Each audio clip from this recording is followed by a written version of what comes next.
it's a little puzzling that Star Trek decided to have this concept of genetic assholes.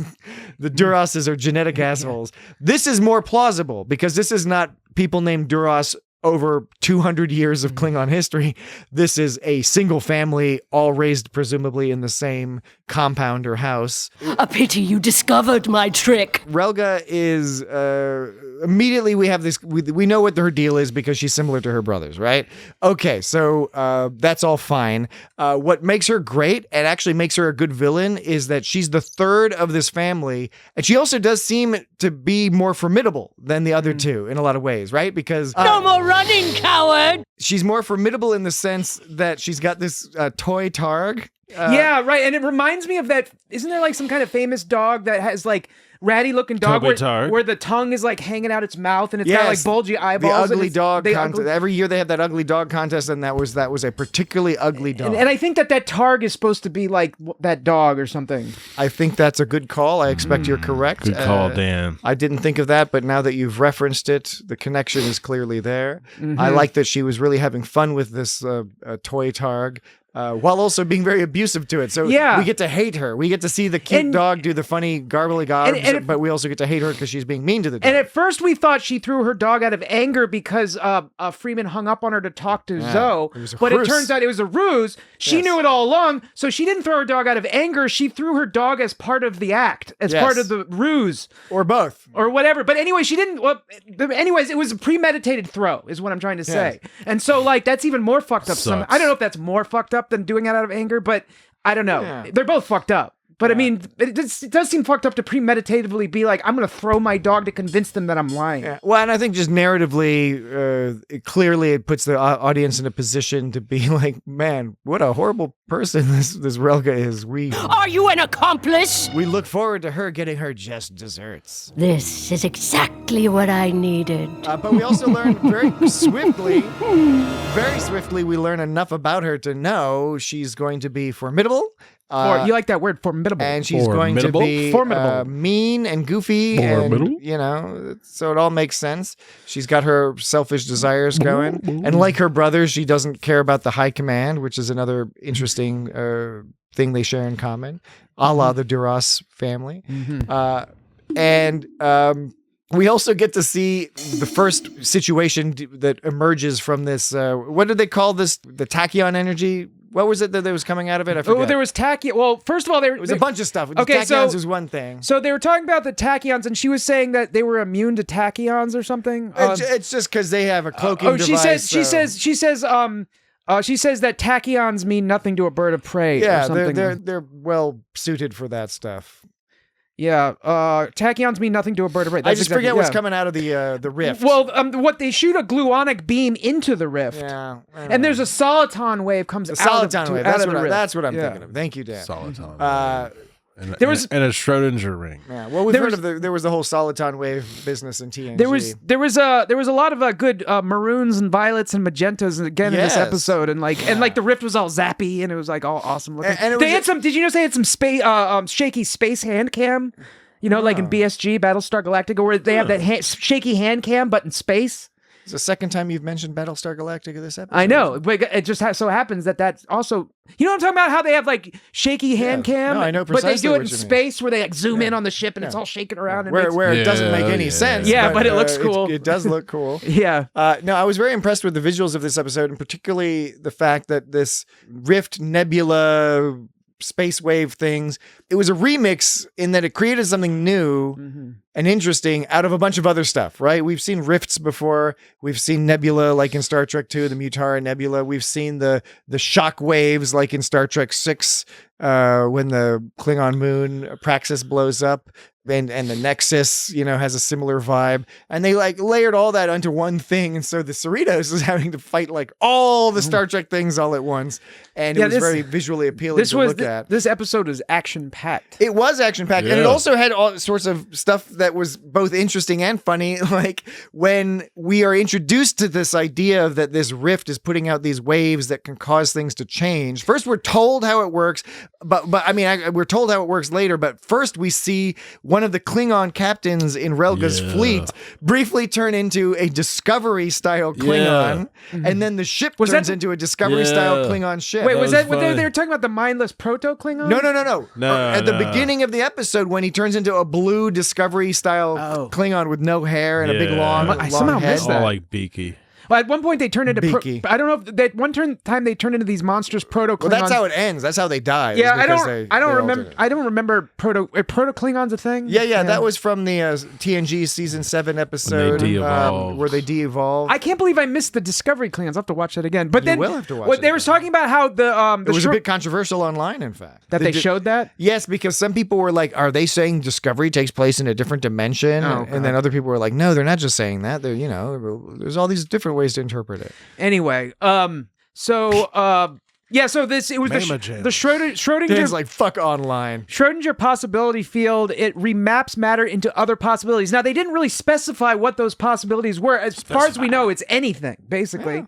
I mean, a Klingon bird of prey can turn into like an old right, because that one dude turned into a cactus. Well, what was the ship that the bird of prey turned into? It was an old Klingon barge. Was it a barge? And that like it was modeled. Galley. It was modeled off of the barge of the dead that B'Elanna in Voyager, I think, has to hang out on. B'Elanna's on it. She's on the barge of the dead. And this is both funny but also fucked up because the ship turns into a barge and then they all just float off into space dead. I know. That's what I'm saying. All hands lost. That's like saying anything is possible. Like a ball could turn into a purple or something. Right? A purple. A ball could turn into a purple. A purple could turn into a yellow. Or your finger could turn into a sock. Yeah, or you could end up with a whale and a bowl of petunias falling through the atmosphere, a la your mouth could turn into my butt. Douglas Adams. Speaking of falling through, at the end, Hitchhiker's Guide to the Galaxy. You remember at the end when they were showing Tana and like Westlake fell through some black hole? He's back. I couldn't figure out what the fuck was going on at first. I thought he got zapped, and I had to watch it like 2 or 3 times. I was like, oh, there's a hole that opened because up he disappeared. Remember, he ascended. Mm-hmm. Tendi helped him ascend,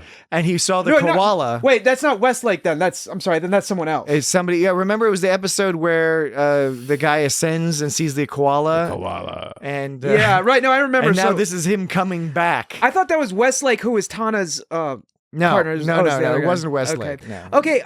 It was that guy from season 2. When those girls were sitting around that green thing, was that the thing? Sex lantern? Yeah, was that the step from the anaphasic? It was a sex lantern, presumably a different one because they sorted out that. So are we to believe that like 7 women got around and all just like got pleasured by this sex lantern together? Now, Dan, here's what I'm doing. I've got my arms crossed and I'm leaning back a little bit. I can see it. I'd like you to... Red alert! I would like you to provide a little bit more detail. What exactly are you imagining that these women are doing? I don't know what to say. So, do you think that the women... Looks like they have a lot of blankets. Are you implying that the women are getting together, having a sleepover party where they're going to masturbate? I didn't say anything. Yeah, I'm just saying. What are you fucking implying? What do you think I'm implying? I mean, what do you think the show is implying? We don't need to be yelling at each other. We can, I think, as mature... I thought they were just telling stories. Mature adults. Yes, Jesse, he knows the right thing to say. So there was poetry, singing songs. There was something sexual going on at that slumber party. I don't know. That's all I'm going to say. I agree. It's difficult to escape that conclusion, but what version does that take? It could just be, hanging out, being titillated, right? But I mean, that sex lantern is supposed to, get inside you and, make you feel all good. I mean, make you feel all good. I think you mean at least to some degree metaphorically, but I guess not. It's a ghost, right? It's a ghost that fiddles around inside you. So it's like you're all getting sexually gratified simultaneously. That's what's happening. Well, okay, here's the complicating factor, because as our friend Jesse on Crusher Convo has noted, at least as presented in the TNG episode with Beverly Crusher and her sleeping with her grandmother's sex ghost. That was weird. That there was a great deal of manipulation and therefore implied assault involved. We certainly don't get the impression that these officers sitting around the table with their sex lantern I don't think we're intended to assume that there's going to be any sort of assault here. It's meant to be some sort of certainly consensual, fun thing. But I'm not 100% clear what they're trying to get at. I will admit to having been somewhat titillated by that scene. Red alert! Yeah, whether that's what the audience was going for. I mean, what is the meaning of this? Were going for that reaction from the audience. I do not know, but I can't think of an alternative one, so I won't feel guilty about it. Okay. Well, there was also sex ghost candle. So when things were turning into other things, they had those images of like the Vulcan, the Klingon, and the human, we presume. Yeah, and the green Klingon holding a Christmas tree turned into a Targ with a smaller kind of tree. Yeah. Then there was a blue Starfleet human holding this starflower thing that turned into a human with a cactus head. Yes. And the plant was all melty suddenly. And then the orange Vulcan holding like this thing turns into this like this poofy thing. He turns into a smaller Vulcan with bigger ears. Yeah, like an elf or something. Was that like some kind of reverse Infinite Spock reference or something? Well, he had like a mohawk, right? It was like a short Vulcan with a mohawk. Yeah, I don't know. It was amusing and a little bit. This is an impossible situation. Esoteric. Mm-hmm. It was a riot. There was also I can't decide which point I want to go to next. Okay, well you could do it. When it comes to podcasting, it's a bit. There's a what's that old phrase? There's a giddy up in your get along or whatever. What's that? I don't know. There's a hitch in your get along. There's a hitch in your giddy up.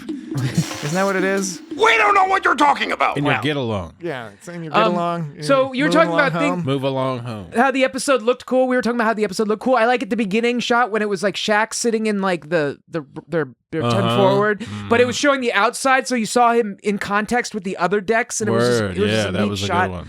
And that was good Star Trek. And it began like a fluff episode because it was all talking about how we're like getting repairs and then the crew's just relaxing while they're getting repairs. Just taking it easy off duty. And that's like the calm before the storm. And that's like traditionally sort of like a lighthearted, like low stakes episode. But this one was like the highest stakes ever. Yeah, it was like a Discovery episode. Yeah, it really was. That's a good way to put it. They saved the fucking universe. Mariner was pointing out how like it was awesome that someone decided to put bars on starships. I was thinking about that.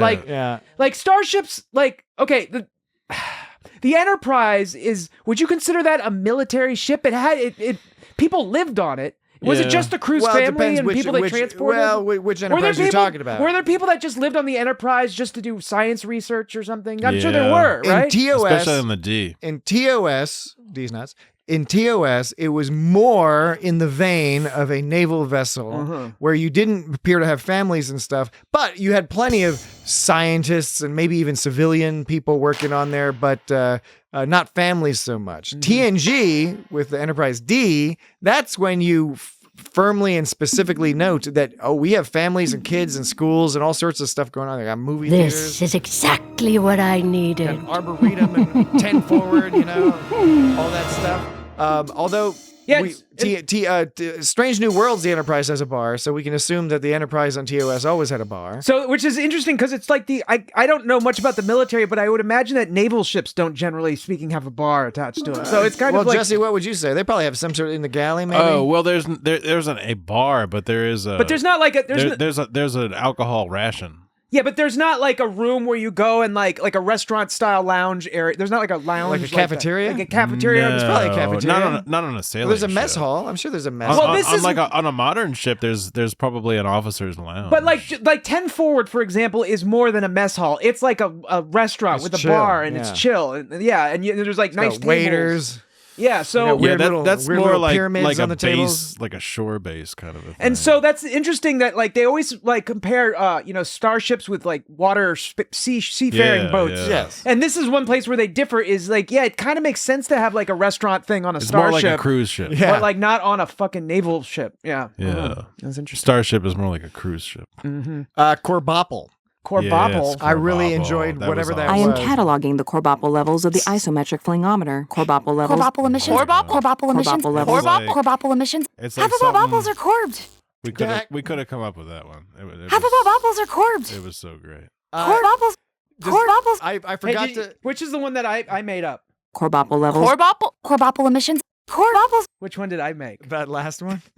The obviously edited together one. That's this one. Half of our bopples are corbed. Corbopples.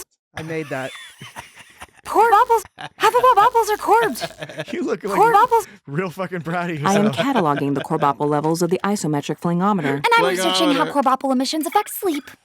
Corbopple? Yeah. Half of all bobbles are corbed. Half of all bopples are corbed. Yeah, half of all bobbles are corbed. I mean, that was such a ridiculous exchange. but genius. I know, it was awesome. It was the Brilliant. greatest. And Yeah. so well developed, delivered. Corbopple levels. Another line from there. Actually, I meant to Corbopple levels. I meant to look this up, but I forgot to. Is a bramble an actual drink? I was wondering that too. Yeah, if a bramble. Or is that a nonsense drink or an actual drink? Why don't I don't know. Well, let's look it up now. I like how bramble. I like how drink. other Boimler's pad doesn't actually have any useful engineering information. It just has it just has information about what drinks he likes and ways to be a cooler Boimler. But at one point Boimler's actually this doesn't actually have any engineering data in it.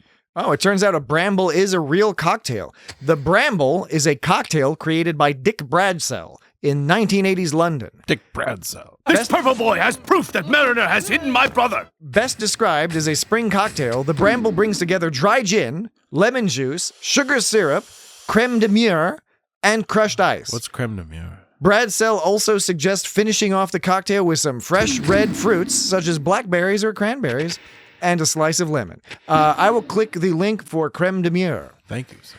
Meanwhile, I want to Wikipedia. I want to point out that Malor. Remember that their home planet is a QONOS. Yes. And here's him saying it. Kronos. Yeah. Hey, wait. Let me play it. Okay. Kronos. Say he pronounces it Kronos. Most of the Klingons pronounce it Kronos. But it's spelled QONOS. There's no R. Yeah, Kronos. I know you always bring this up, but it's just that's just I'm the just way showing it is. more evidence that it's wrong. Yeah, but I think no, everyone agrees with you. This is just Evidence! This is a pronunciation thing. You can pronounce things however you want You to don't pronounce just them. add R's where there's no fucking R's. Sure you do. There's rhotic languages It's and non-rhotic. it's a glide. American English is rhotic. It's a lateral. British English and New England American English is non-rhotic, where you drop the R's, No. You say Herbert instead of Herbert. You're messing with me. That's not real. Anyway, let's see here. Creme de mure. This is just creme liquor. A cream liquor is a liquor that has a great deal of additional sugar added to the point that it has a near syrup consistency. Okay. But I don't think- It's like a gin drink with a lot of Creme de cacao, creme de sugar. menthe. What? Why? Creme de mure. Oh, creme de mure is blackberry. It's a blackberry cream. Oh, okay. Yeah, I know. Now you're interested, right? I agree. So Jesse and I are going to, at our earliest convenience, we're going to find ourselves some brambles. We're going to order up some brambles. Yeah. Hey, maybe we'll make one We have to find some nice gin for the next that's not next totally show. disgusting. Yeah, You're so dry handsome gin. and cool. All right. I think you look very handsome. You're so handsome and cool. Dan, do you think I look really handsome? Leave it to Lynn to point out explicitly the will they won't they situation. Yes, at the I very love end. that, and it was great. I'm glad they finally got to that point where they made it a little bit more clear And what was going when Tendi pulled him back and took his temperature, you could tell his brother was freaking out. on. Yeah. His pee-pee twitched a little bit. She was like, I must have been mistaken. Foul. Oh. Foul. I might be, imagining it, but I got the impression that over the season they also were kind of positioning, very subtly, but nevertheless still positioning Boimler and T'Lyn together. They not only have had them work together a lot and have a good positive working relationship, but I noticed more recently they're usually orienting them so that T'Lyn and Boimler are sitting next to each other and often together commenting on Tendi or Rutherford or Mariner, whatever nonsense is going on. Tendi and T'Lyn, they were having co-senior science officer clashes, just like I predicted. I predicted that because you got to have one in charge, not two, unless you have a committee. You can have one in charge or you can have a committee, but you can't have two people in charge. Doesn't work like that. All right. This is Well said, sir. Dan's management tips. Yeah. And I concur. Even 3 is better than 2. Wholeheartedly. Even 3 is better than 2. You guys know what you're talking about. Do you notice that Mariner got... Okay. It was Mariner got mad at Boimler because William sent the Soliton wave. He's like, how could you fucking do that? Oh, right. And They all did. They was like the Boimlers. And Boimler was like, I didn't do it. It was my other person. Yeah. And she was all pissed. But then later, Mach got pissed off at Mariner because Becky Mariner knew where Malor was. That's right. And so he was like, Mariner, you know where he is. She's like, no, that's Becky. I don't know where she is. So everyone's falling for that other person didn't do it trick, Yeah. Classic They got Star trick. Trek. Yeah, they were totally Star Trek to death. They were totally Star Trek. I like how Mariner referred to Malor is a rural Klingon. I didn't catch that. He's a rural Klingon. Yeah, she was talking to a Kimolu, who was like one of the whales or dolphins or whatever they are. Because there's Matt and Kimolu. She goes, "Hey, Kimolu, Matt, you see a rural Klingon come in through here?" Oh, that's right. Yeah. Now you're right. Now Yeah. I remember that. Mm-hmm. Speaking of rural Klingons, we have to take a break. So, What? Yeah, we got to take a break. Whoa, what? Really? Yes, indeed, really. So we're gonna do that. We're gonna take a break, and then when we come back, Take a break. we will conclude our discussion of Star Trek Lower Decks series finale, The New Next Generation. Be right back. Get us out of here! Okay, are you guys ready? I'm ready. I gotta get ready to push this button.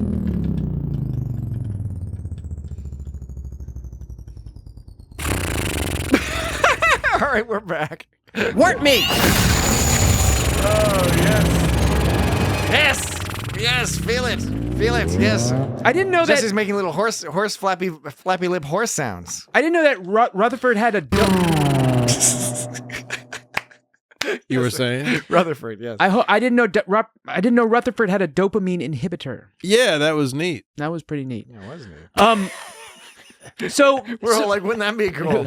So remember how before I was talking about how Mariner got mad at Boimler because William did something and she got mad at Boimler at it when she shouldn't have, and how Mach got mad at Mariner because of something Becky Mariner did. Yes, I remember that. There's two things happening of the same thing. You know, there's a word for things like that. Two things happening at the same thing. Yeah, and then there's another instance of that happening, this time with Ransom, Boimler, and Mariner. Because you know how Freeman made Tendi and T'Lyn co-science officers? Well, Ransom made Boimler and Mariner co-number ones, co-commanders, or whatever you want to call them. Cobra Commanders. Yes. Cobra And what's Commanders. interesting is Freeman did it in the spirit of them working together, but Ransom specifically wanted them to compete with one another over the position. So that was really great. It was an excellent part of the resolution to the episode. I like Ransom become. It's kind of funny that Ransom becomes a captain because he is like your sort of like, you know, like they're making fun of that traditional kind of like, you know, full of himself kind of captain guy who's actually kind of dopey or whatever. Yeah. But then he actually becomes like the captain at the end, which is kind of interesting. Part of what makes this episode great is that, again, unsurprisingly, we know how skilled and talented these writers are and how much they care, and how familiar they are with all the tropes of the Star Trek franchise. But they were able to give us resolution on so many of these things. We already mentioned the Tendi and Rutherford budding romance. We see that's sort of opening up, right? They've laid the foundation for us to imagine that goes someplace. Mariner called Boimler handsome and cool. Yeah. She did. Although, and some people You're so handsome and cool. Some people suggested that was implying a Mariner Boimler romance, but I don't see that. I don't see they're that. They're just friends, right? No, our scans are negative. But some of the other things that other loops they closed were, yes, Ransom, right? He is now elevated to captain, and I'm sad that we won't get to see him, at least not immediately, be captain, because he will be different as captain than he would be as first officer, because by definition they are different roles and you have to act differently. His lifting actually was directly helpful for the first time in this episode because he was able to do that punch catching trick with a fucking Klingon. That's pretty hardcore. And the Klingon was like, "How are you so long?" And he was, what was his line? He was like, "How are you so long?" That's what you said. "How are you so long?" Well said. If I said that, it was on accident. You were more chaotic. Strong, yeah. Because he said high intensity interval training. Yeah. But did you know some Malord? Oh, I'm sorry. I was just to wrap up my point about them closing loops. Captain Ransom, right? That's closing a loop of Ransom's elevation. But importantly, even though it was a little, well, maybe subtle's not the right word, but it was a brief moment, when Mariner and Tendi come to Captain Freeman with this whole, we got this message from an alternate Boimler, or from William Boimler, about this alternate universe, all this terribleness.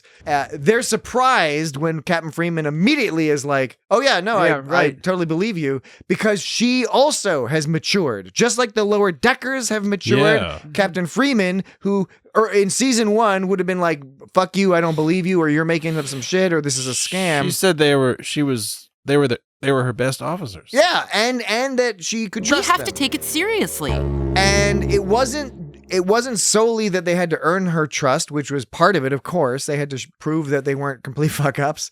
But she had to be ready herself to provide that trust, to relinquish to risk that trust, because that was something that an older version or previous version of Captain Freeman would not do.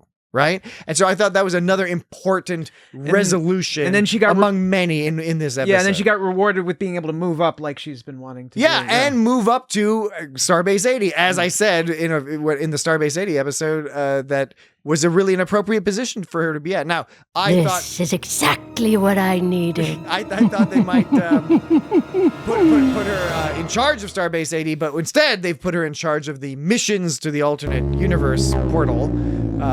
Very similar to the wormhole at Deep Space Nine. That is good captaining. It's derivative of that in some sense, but I think it's done in a clever way. And the idea of the lesson that Boimler learned in Fissure Quest, that he learned from Lily Sloan, where he was critical of the idea of exploring different dimensions versus actual geographic space, and Lily Sloan convinced him that actually there is a great deal of interest or many interesting things you can discover by exploring these different dimensions, and now they can do that. Now they have this dimensional porthole, and it's the exact universe that needs to have it, is our prime universe that we're so used to, and most of our characters that we have grown to love are in this universe. So I'm not joking, Lee. Just amazing how many plot resolutions, and I'm missing a bunch of them because they had a lot, even for some of the one-off subtle characters, like you said. Remember when that guy came through the portal into Anna's, in the sick bay? That was resolving that loop, because it was like, where did that guy go? He went and talked to the koala and the Black Mountain and all that other business. It just super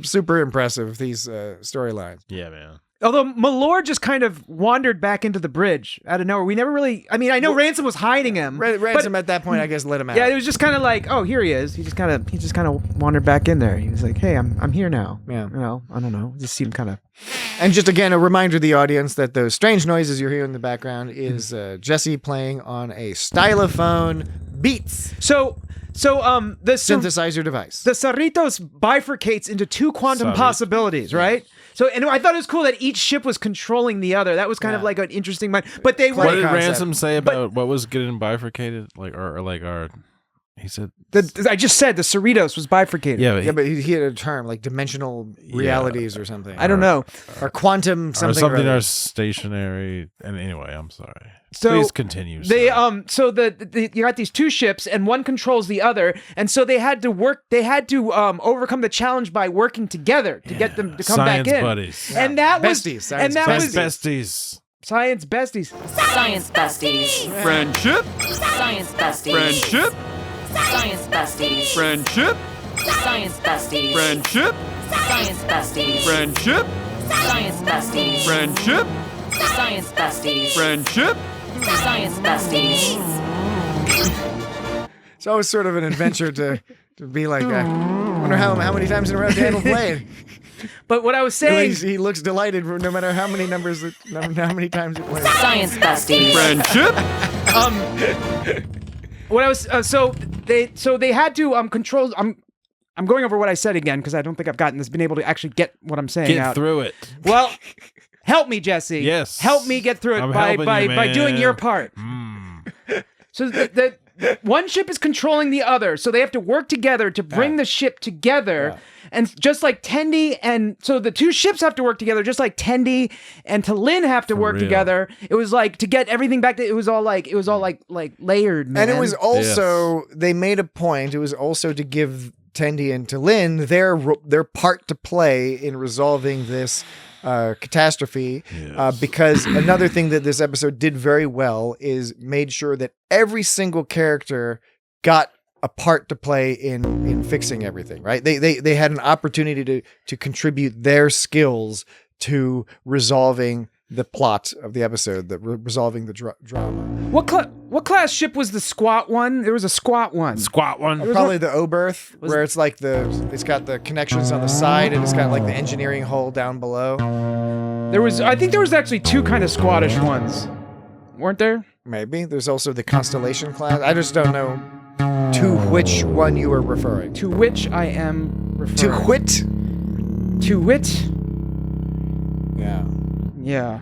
Would you like me to say something amusing while you're just sort of, I see you scanning with your finger. What are you looking for? Are you looking for a sound effect? What is this? There was like, I can't believe, well, now it's all, now we're just going to sit around and like, this is not going to be worth, the juice is not going to be worth the squeeze. So you think that by the time the audience gets to hear whatever sound you're about to play. Yeah.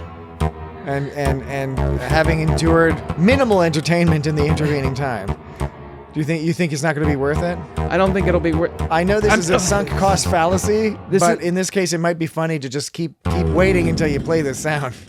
Jesse's got his business going on over there. I'm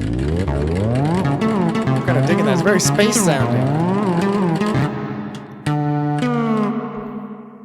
Welcome to ADD Theater. I hope you all have not taken your medication. It'll be much more enjoyable if you just skip the Adderall today. Is it this? I felt stuck out of phase like Jordy and Roe wandering alone. No, that was last week's episode. Wait, was it this? Like Maybe it was this. I've hit rock bottom.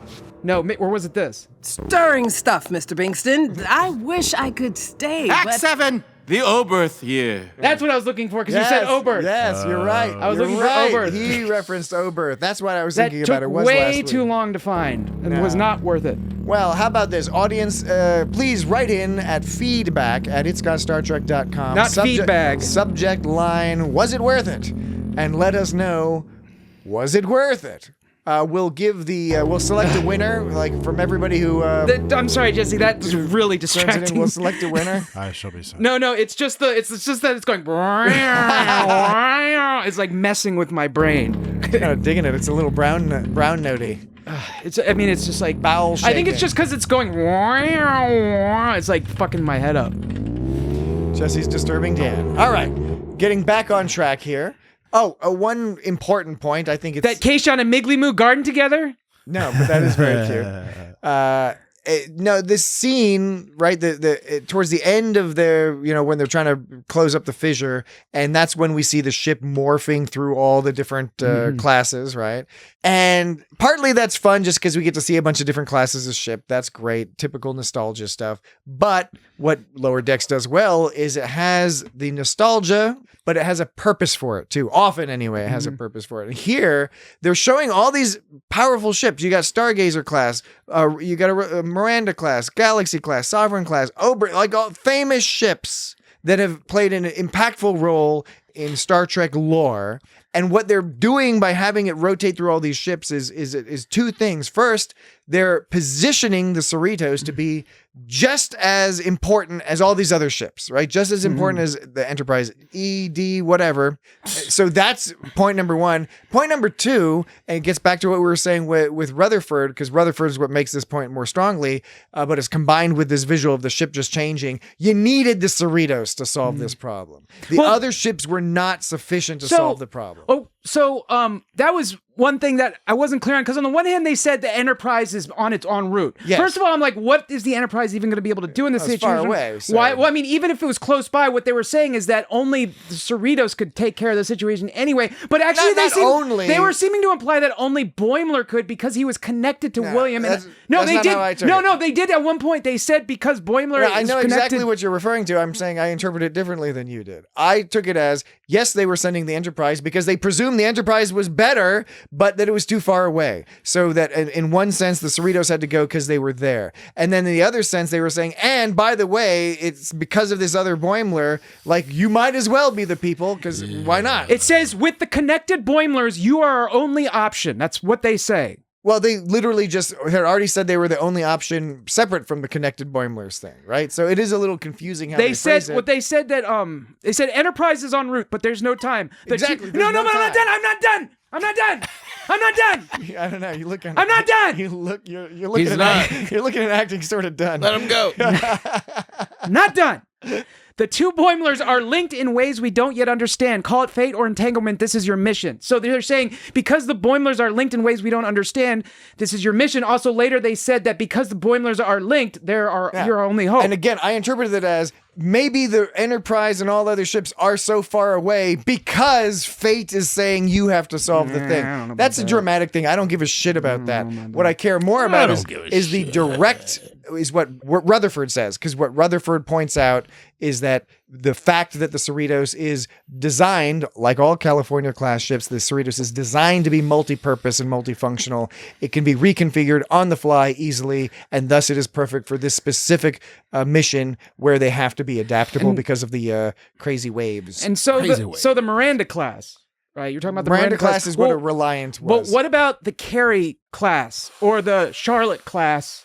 Or maybe even the Samantha class. It took me a second. This is a Sex What and the about City those? joke. Damn, dude. Dan's a huge fan of Sex and the City.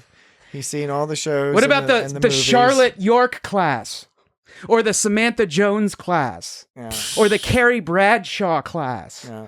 Because you already mentioned the Miranda Hobbs class. Yeah. You see what I'm doing? I think everyone sees what you're doing, Dan. Everybody knows, dude.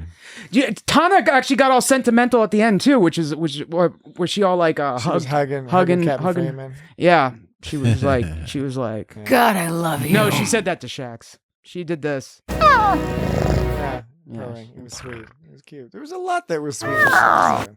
It was a good episode. It was a great episode. Totally. And I agree. It's one of those episodes where it's a great episode, but it's sad that the episode being so great. Okay, I know what I'm trying to say. Okay, what are you trying to say? What Patrick? I'm trying to say is the episode being so great actually makes you lament that the show is over. Yeah. Yes. But it's also the type of episode that only was so great because it was the end of the series. In other words, they were allowed to close down all these, close the loop on all these plot lines in such a way that allowed them to be heartfelt and meaningful and tug at the emotions and get your tear ducts flowing.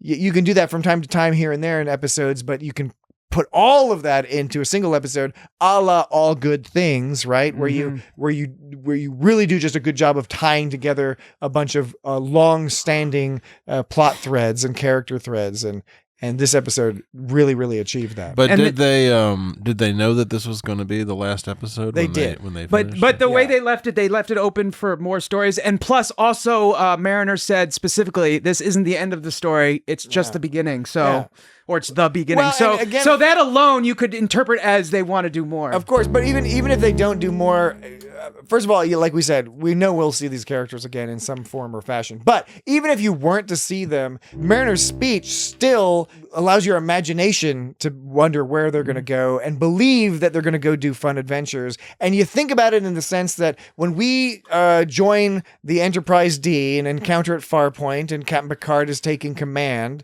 right? That's the beginning of a lot of these people working together, but not all of them, right? So Captain Picard had a previous relationship with Beverly Crusher. He knew Data, right? And I think he had heard about Geordi, etc. So we see them forming some of their relationships throughout the series, but this is where we're seeing the junior people learn how to be Starfleet officers, which is a very different angle. So now we're going to see a whole different chunk of story. It kind of made me think when watching this, I was like, in Picard season 3, when we catch up with Beverly Crusher, who has been off doing a different type of mission with her son for 20 years. I was thinking about how her son grew up with her, right? Doing humanitarian stuff. He knows nothing of all the adventures we know about Beverly Crusher doing all across all of TNG and the Yes, TNG, I did. and the TNG movies, right? So there's a whole life that he's not familiar with other than through maybe some stories she told or looking at some files. But and we're seeing the early days with the Lower Decks people, and now we can imagine there's all this space for what kind of adventures they'll have. And the other loop that was closed was that great line where that great exchange with Ransom where Boimler's trying to say, well, we can't be first officers because we're still lower deckers. And Ransom's like, no, dudes, you guys, you're like the boss of the lower deckers now. Right. And it was a perfect way to close the series by saying it justifies the series ending.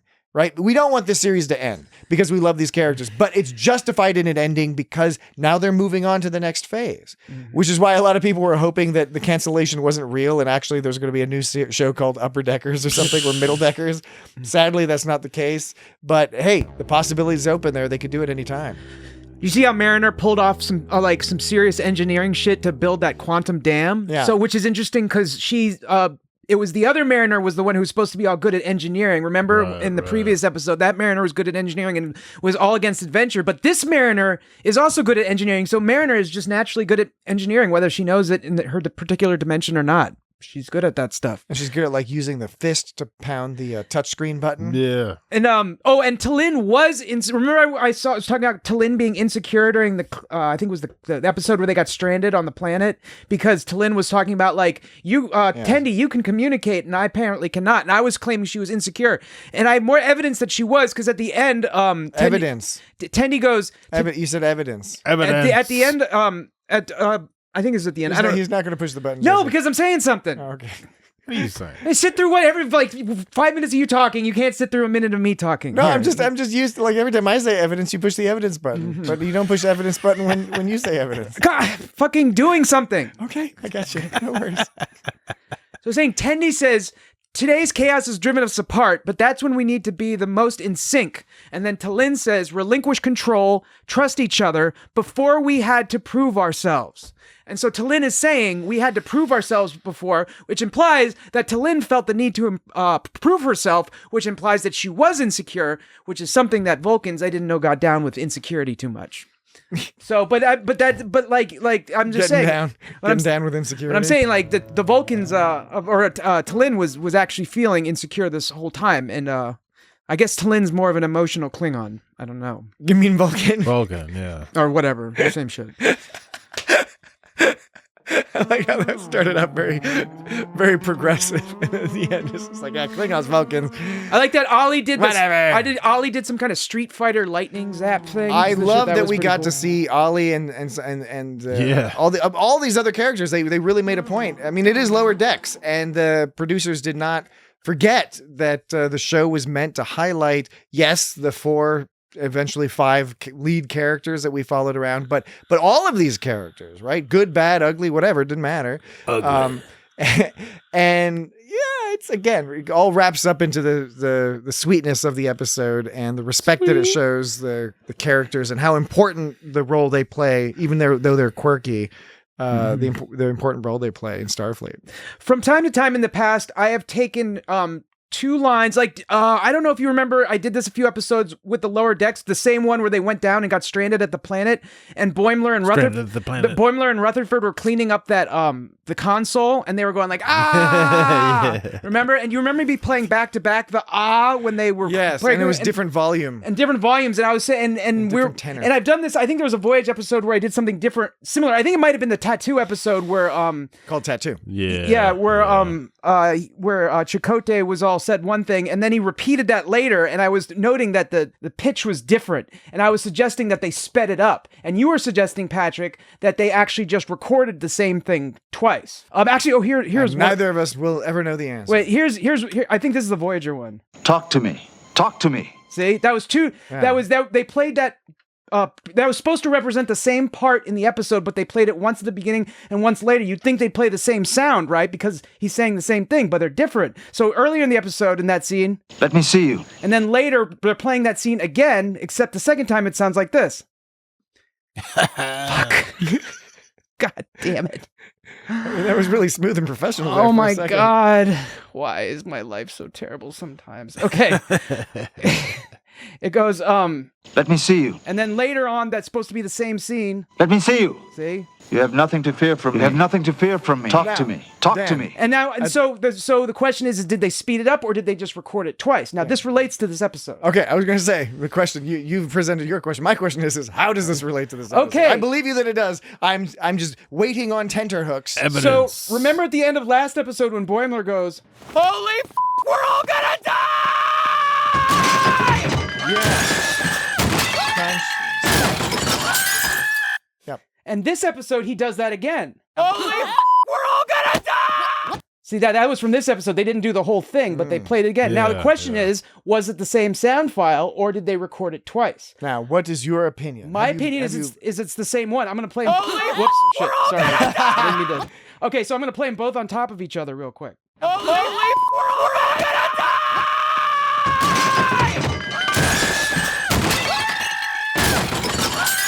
Pretty close.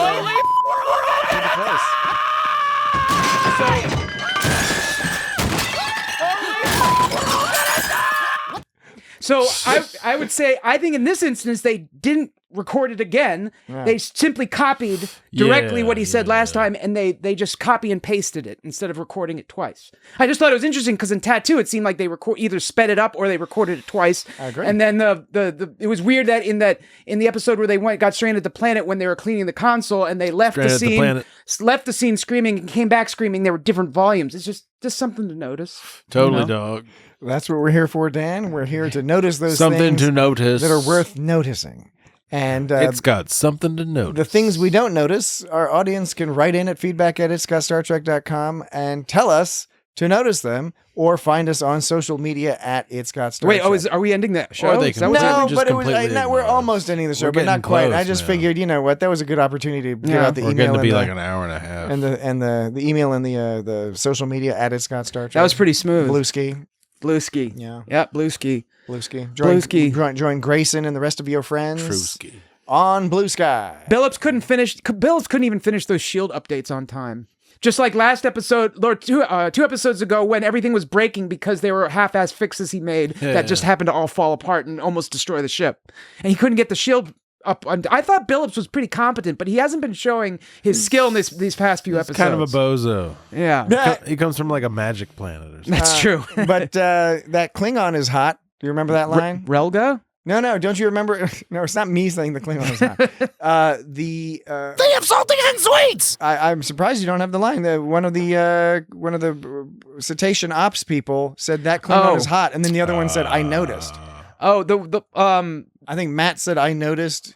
And is that when Boimler's Kilimanjaro? Like hosing him down? Yeah, I wouldn't have that sound effect because they don't have that. You have to read that. It's closed caption. Oh, no, that's right. I was thinking about how funny it would be if you had the sound effect of them because talking. It's them chittering like dolphins with subtitles. You know, I'm a little disappointed that I didn't do that. Yeah. Well, I'm very disappointed in you. Well, I did write down the part where Matt says, "Getting sprayed down, sign me up." And then Kamolu is like, "Save the jokes for when we're not in mortal peril, Matt." He's like, "Sorry." Yeah. So there was that. I should have recorded their chittering. You know what? There's nothing better than a chittering dolphin. That's podcast gold. I should have recorded their chittering. Podcast gold.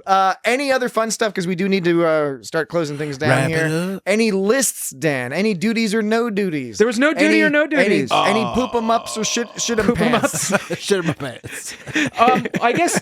I mean, this is the part where there was Zoe, that fish lizard person, and like the human looking dude all talking about the thing. Oh, yes. yeah, the fish lizard person. Really I believe that was I believe we saw them in either, I think, Star Trek 4, where they were like 4-legged quadruped horse people with Trade Federation faces. Because they do kind of, if you look at the one from the movie, they do kind of look like they were the inspiration for the Trade Federation in Star Wars prequels, you know, with the racist, the racist undertones. Yeah, the Nemodians. Yeah, that's right. So this is the human dude talking and the fish lizard talking.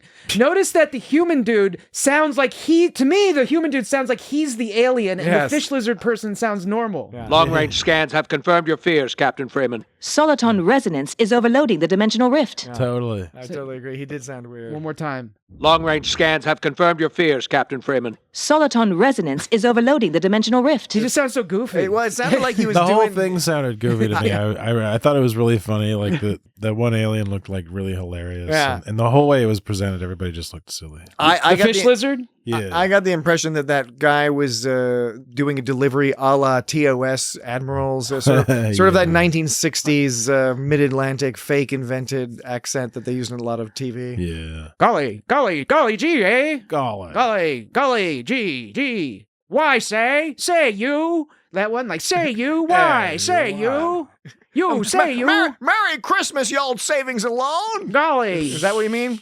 Golly, Merry Christmas. Don't listen to him, girl. He didn't mean it. Go fuck yourself, you savings and loan. She goes, he didn't mean it. Look. Don't listen to him, girl. He didn't mean it. He didn't mean it. And then Rutherford goes like, Yes, I did. Yes, I did. Yes, I did. It was yes, very I cute. did. And she goes, Don't listen to him, girl. He didn't mean it. He didn't mean it. Yes, I did. All right. Okay. Don't be so weak. Any other business to attend to for this episode? Any other thoughts, Jesse? Dan? No. All right. Only if I get to be Long John. So, okay, great. That concludes our discussion completely of Lower Decks. That wasn't your call, Jack. However, I wouldn't be surprised if somewhere down the line, perhaps in the not too distant future, we maybe do a fun bonus episode. That wasn't your call, Jack. Lower Decks or Wrap 'em Ups or something. I don't know. We'll do something because I like talking about these characters and it'd be fun to. I like talking about it too. Yeah. Maybe do some sound effects contest or something because that was fun too when we did that. That was weird. This whole day is weird. All hands, stuff. brace for weird. All right, so yes, bittersweet, sad that Lower Decks is ending, but a wonderful episode to end it, to conclude our coverage. Wonderful. And it's a reminder. Wonderful. A reminder that we have covered. Did you notice Meredith was also was in that one too? She said the first Rutherford. Great. A reminder that we have covered each and every episode of Lower Decks. Aye, Captain. From the beginning, and you can of course scroll through our feed. But if you want to see where our coverage is, go to our website, www.itsgotstartrek.com. This purple boy has proof that Mariner has hidden my brother. And on that website, you can go to the menu and you can actually click by series or topic. And so you can click on Star Trek Lower Decks, and that will filter the episodes just by our Lower Decks discussion. Why? That works for all the shows. And for those folks How the hell are we supposed to do this if our heads are turning into cactuses? For those folks who've only listened to us for our Lower Decks coverage, check out some of the other episodes. Just do it. We bounce around the entire Star Trek universe. All over. Every series. Every single one. All over your face. So buttons. If you want to stick in the animated realm, TAS. Hey, that's fine with me. I love the TAS episodes. They're my favorite podcast to do. They tend to be the lowest number of downloads. People just don't watch. I think a lot of people just don't watch. Hey, TAS. you won't catch me complaining about a TAS episode. That's one of the other series that we have completed. Yeah, see, we've done all of the TAS. All of them. We've done all of them. How many people can say that? We've done all of Picard. I'm enjoying Dan's hype man thing. I'm guessing he ran out of sound effects to extra. Get us out of here! Full impulse. Why? Tense, brother. I did not run out of sound effects. But I know. I was just trying something new. But yeah, we already did social media. We did website. God, I love you. If you would like to send us a voicemail, itsgotstartrek.com/record. Leave us a review. Get a haiku. You'll get haiku. Wait, here's the theme song to this. Here it is. Leave us a review, you'll get a haiku. Yeah. Leave us a review, we'll get the haiku. Yeah. Leave us a review, you'll get the haiku. Yeah. All right, it was catchy, although just to the audience, Dan's musical constructions are generally more sophisticated than that, but that's a pretty good one. Leave us a review, you'll get the haiku. I thought that was rhythmically fascinating. Fascinating. Rhythmically fascinating. Hey, Norm!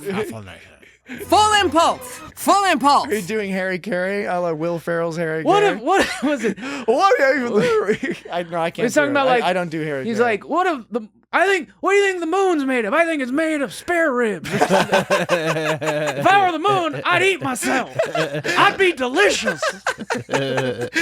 I will ram their bridge. Well, more of that if you keep listening to our show. Again, next week we will be doing part 1 of our coverage of Star Trek V: The Final Frontier, followed by... what? Really? Yeah, part 2 the following week, and then more Star Trek after that. So until then... we wish you all the best. Don't want to lose my edge. And we will talk to you next week. Wait. Did Harry Carey commit Harry Carey? Is that how he died? Yes, he split open his bowels. It was hilarious. We're doing Star Trek V next week. Yes. All right. Why were you looking at me like that? You freaked me out. All right. You know. Star Trek V. All right. Yes. All right. We'll talk to you next week. Bye-bye. Holy Wait, did we just save the universe? Universe. Hey, you get the universe. The kids Universe love wine. The kids love that universe. Universe wine. The universe wine. The universe wine. The universe wine.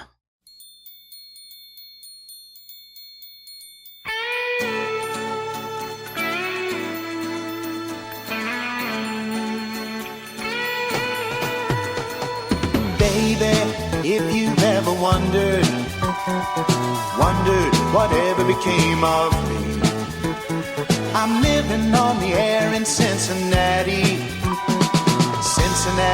WKRP. Got kinda tired of packing and unpacking, town to town, up and down the dial. Maybe you and me were never meant to be, just maybe. think of me once in a while.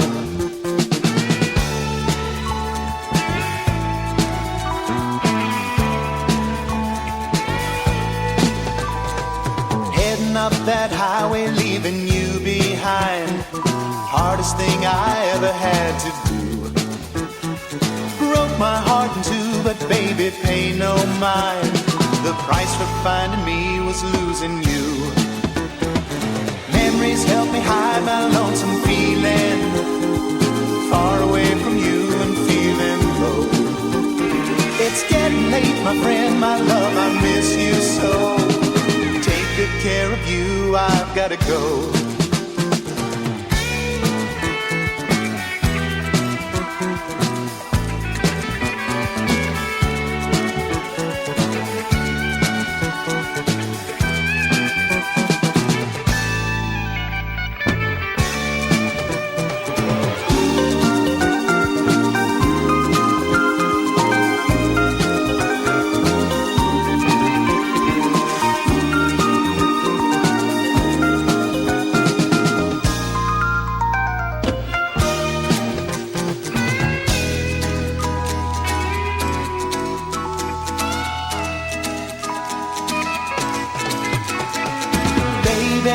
If you've ever wondered whatever became of me, I'm living on the air in Cincinnati, WKRP.